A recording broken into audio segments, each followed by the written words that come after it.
কার এটা মুরগি? এখন ধরেন 7-8 টাকা দিয়েছি। কয় মাস ধরে পালতেছেন? 2 মাসে পূর্ণ বেচতে গেলে 1 কেজির উপরে হবে। 2 মাসে 1 কেজি। হয়।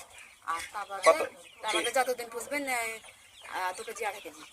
কত করে পিস নিয়েছিলেন, কিনছিলেন বাচ্চা? ওইটা ধরেন সময়তে 45 টাকা কিনতে হয়, সময়তে 50 টাকা, সময়তে একটু কম পাওয়া যায়। এটা সোনালি?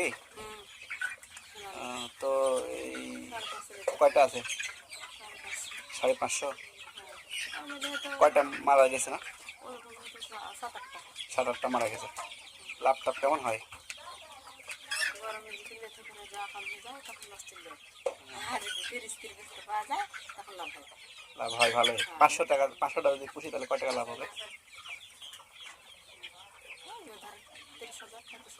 500টা 30,000 হয় লাভ। খাওয়ান লাগে কি ওদের? কি খাবার দেন? খাওয়ানি লাগি ফিট জংরা ভাঙিয়ে নিতে হয়, ভেঙে কিনা পাওয়া যায়। ফিট ফিটের বস্তা, ফিট আর ওদের ভুট্টা টুট্টা এগুলো ভেঙে দেন। ভুট্টা ভাঙা কিনা পাওয়া যায়। 2 মাসে বিক্রি করার উপযুক্ত হয়ে যায় না? 2 মাসে পোলট্রি ঘরের মাছের মাথায় বেচতে পাওয়া যাবে, সেটা আনন্দ করে বেশি, কারণ পোলট্রি করতে পারি না গ্রামের মধ্যে। আর এটা শুকা ঝেড়ে যেতে কি যায়। চলেন চলেন চলেন।